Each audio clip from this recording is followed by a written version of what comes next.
Could this be the face of a female suicide bomber stalking the Winter Olympics? Russian police are frantically distributing her picture throughout Sochi with warnings that the so-called Black Widow, the wife of a militant killed by Russian forces, may be inside and ready to strike. Russia was already on edge following an ominous threat in this martyrdom video by terrorists behind recent attacks in Russia. Coldly and calmly they say, as for the Olympics, we prepared a present for you.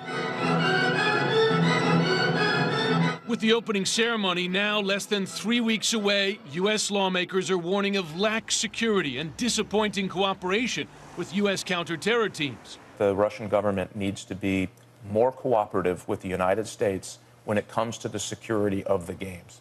We have found a departure of cooperation that is very concerning to me. Senator Angus King, member of the Senate Intelligence Committee, told CNN's Candy Crowley Sochi is no longer safe. I would not go, and I don't think I would send my family. It's just such a rich target in an area of the world that has they've almost broadcast that they're going to try to do something there. The U.S. military is now considering plans to deploy 2 warships and several aircraft to evacuate Americans in the event of an attack.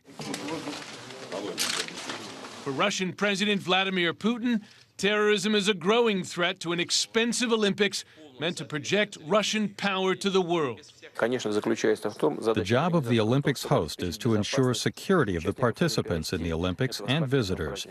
We will do whatever it takes. Terror analysts tell CNN Sochi is uniquely at risk, dangerously close to the North Caucasus and Chechnya, both hotbeds of Islamist militants. We've never had an internal, within the country, threat at the level of this one. So this group does not have to fly in from the Middle East or North Africa or Asia or some other remote location. They are already in the neighborhood, so to speak.